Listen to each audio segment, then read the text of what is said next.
You're watching DC News Now at 9. And we're following two big breaking stories as we come on the air tonight. The first in Atlanta, where an all-day manhunt has ended within the past hour. The man accused of a mass shooting inside an Atlanta medical facility now in custody. We'll have those breaking details for you. Also breaking right now, a critical vote for student safety. Just in the past 15 minutes, leaders in Virginia's second largest school district vote to require students to pass through high-tech security screeners to get into the classroom. We're live with a multi-million-dollar plan and reaction. This was an isolated incident and that there is no active threat to our community. And developing now, a man's body pulled at an apartment fire in Hyattsville, but police say it wasn't the fire that killed him. What neighbors have to say about a murder investigation in their building. Our first breaking story tonight, the accused shooter who opened fire inside an Atlanta medical facility has now been arrested. Good evening and thank you so much for joining us. I'm Tasmin Mahfouz. Hi everybody, I'm Chris Flanagan. That suspect is 24-year-old Dion Patterson. He is accused of killing a 39-year-old woman and injuring 4 others. This all happened in the city's bustling Midtown neighborhood on the 11th floor of a medical building shortly after noon. Patterson was captured in nearby Cobb County about an hour ago after police say he was spotted on a traffic camera while driving a car stolen near that scene. Officers say technology and tips from the community played a big role in Patterson's capture. The 4 injured victims range from 25 to 71 years old. Now, at this hour, they have not been publicly identified. Police are updating the investigation as we speak. We are monitoring that briefing. We'll alert you to any new significant updates. And more breaking news, this time in Virginia's second largest school district, where students will soon have to walk through weapons detectors before they get to class. Just before we came on the air, the Prince William County School Board voted unanimously to approve that massive change. Northern Virginia Bureau reporter Max Marcilla joining us live from outside the Prince William County School Board meeting. And Max, this project will cost more than $10 million over 4 years, but the board and people you've heard from say it is well worth it. Yeah, it's a big investment, but as you mentioned, there was a lot of support inside the school board meeting, which is still going on now, but the big vote of the night about these weapons detectors has just wrapped up in the last 15-20 minutes or so, and it was approved unanimously. Take a look at what these weapons detectors look like. The video that you're seeing now was from a demonstration earlier this year at a Prince William County school. These devices will soon be at the entrances of all 34 middle and high schools in the county, plus the non-traditional schools. And these devices, the county schools say, are more advanced than a metal detector. It's an Evolve weapons detecting device. It scans through clothes and backpacks and is designed to only detect weapons like guns, knives, and bombs, not things like laptops, though there is a bit of an error rate in that category. But again, still plenty of support from the school board, and ahead of the vote, the school board heard from one former PWCS student and a now candidate for school board about why he supports the plan. At the end of the day, we're here to learn. Students are here to learn. Staff are here to teach, and they shouldn't have to worry about if a gun's going to get inside the school or if they're going to get shot, stuff like that. So again, this vote just coming down. We're still going to digest this breaking news in a live report on the news at 10. We'll show you why the school board voted the way it did, and we're going to take a broader look at the region, because this is not the only Northern Virginia school district that is on the verge of implementing these devices. Reporting live in Manassas, Max Marcilla, DC News Now. We are also learning new details tonight about an apartment fire in Prince George's County that quickly became a murder investigation. Police say that firefighters found the victim inside a burning apartment, the Oliver Gardens complex in 42nd Avenue in Hyattsville. Our reporter Jan-Marie Sisse joins us live from that scene tonight. Jan-Marie, a lot of questions right now for neighbors. Yeah, that's right. As you can see, police have been here for hours investigating what neighbors are calling a heartbreaking scene. Now tonight, neighbors just want to know why a man was murdered in the building they call home. Seeing this is like really speechless. That's how Norma Tejada felt when she came home to this crime scene. Her neighbor found dead inside an apartment unit after what was initially a fire investigation. Officials say the fire happened after 2 p.m. in the unit's kitchen, but police say the cause of death wasn't the fire. They were notified of a deceased male suffering from what were described as obvious signs of trauma located within the apartment. The injuries observed were consistent with that of a homicide.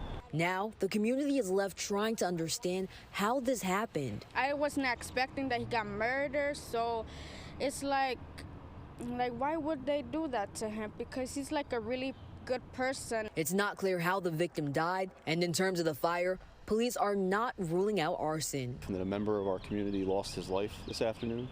However, we do know that we do believe that this was an isolated incident and that there is no active threat to our community. Dada said she's heartbroken knowing she won't be able to greet her neighbor ever again. You know, we always say hi to each other and we'd be like, how are you doing and stuff. And it's really sad. Now, police have not identified the victim, a suspect, or a motive in this incident, but we will continue to find those answers for you. For now, reporting in Hyattsville, Maryland, I'm Yamari Sase, DC News Now. All new at 9, at least 2 people are in the hospital after a nasty wreck in a Montgomery County shopping center. This happened about 2 hours ago at the Churchill Business Center on Wisteria Drive in Germantown. We're still working to learn what happened leading up to the crash. We know firefighters had to cut one person from that wreckage that you see on your screen. Right now, no word on any possible charges. And in the district, one person was taken to the hospital after a stolen box truck hit 3 cars and flipped on its side, spilling a mess all over the roadway. Now, police say among the cars hit was a Secret Service member's personal car near 19th Street and Virginia Avenue. That officer was not hurt. The truck driver was taken into custody after being checked out. Police are still investigating. And also new at 9, police in Montgomery County are warning about a black bear roaming the Rockville area. Yeah, take a look here. There have been several sightings of the animal in West Rockville. Today, the bear was seen around Woodley Gardens and Great Falls Road. Now, police are in contact with the Department of Natural Resources and Animal Control. If we see a bear, you're asked to call Rockville Police. Yeah, so what should you do if you come face to face with an animal like that? Well, here's advice from the National Park Service. First off, stay calm. Even if you don't feel calm or want to stay calm, okay? The worst thing you can do is surprise a bear. Do not scream or make sudden movements. Instead, officials say you should talk calmly and low tones so the bear knows you're a human and not a predator. Now, most bears do not want to attack you. They usually just want to be left alone, but a scream or sudden movement could trigger an attack. Now, let's just hope you can outrun the person you're with. All right, some bears probably waking up from hibernation confused. Snow in parts of western Maryland. Right, Chief Meteorologist Janessa Webb is here. Some areas saw a lot of snow. Yeah, definitely a good point there, Chris. Waking up to that season of snowfall that has been very heavy for Garrett County. Today, up to about 6 inches reported with this storm system. And right now, it has transitioned into a little bit of rain just because we have warmer temperatures out towards the Mountain State region. But you can see this burst of moisture across northern Virginia. Yeah, it's on the light side, but we're going to keep isolated showers for Frederick, Maryland into Winchester as well. Fredericksburg, Spotsylvania, it's on the scattered side. Most of the district, though, on very dry conditions. And tomorrow, kind of much of the same here. We're going to wake up to dry weather across most of the DMV. And then really throughout the afternoon, we'll put isolated spot showers in the forecast. Now, that's still that band of moisture for Kaiser, Cumberland. It has transitioned into predominantly rain. We're not talking about snow, so that's the good news. Also, our winds, they're finally starting to calm down as this storm system to our north starts to kind of crumble apart and go into the Atlantic, about 5 to 10 miles per hour. So no complaints here, but we're going to see mostly cloudy conditions as we go into your Thursday, folks. I can give you a lot more sunshine, some warmer temperatures. Unfortunately, it's not going to be dry throughout your entire day. What is the timing on that rain? We'll look at that coming up. All right, Janessa, thanks. All new details tonight. The fate of D.C.'s disgraced crime lab is a point of contention in the 2024 budget. That lab lost its accreditation back in 2021 for the second time. So meaning right now, it's not directly processing any forensic evidence used to solve crimes. It's also why Mayor Bowser wants to see some of its responsibilities handed over to MPD.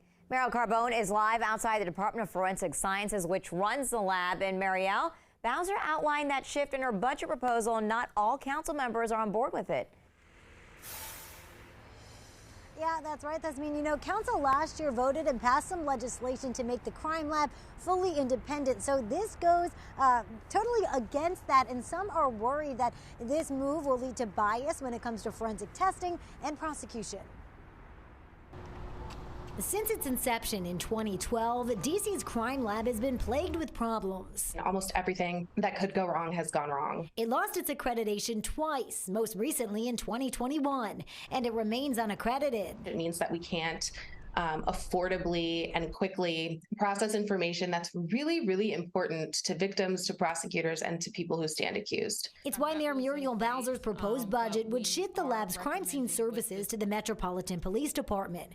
That includes evidence gathering, firearms test firing, and forensic photography. This will allow the crime lab to focus squarely on getting accreditation back and being able to do the core work that's reflective of what every other forensic lab in the country does. Council is pulling back on that somewhat. In its budget proposal, the Committee on the Judiciary and Public Safety, chaired by Brooke Pinot, made the shift temporary for just 1 year. They don't want to move towards the independent DFS, and this is a strategic effort to break that apart. But some council members, like Charles Allen, fear that any shift to MPD undermines the lab's independence. That's a really bad idea. Advocates agree. Patrice Sultan, founder of the DC Justice Lab, believes the move will lead to even more issues. Independent means independent. It doesn't mean inside another agency that is experiencing its own oversight and accountability crisis. This could lead to even fewer cases that could be prosecuted.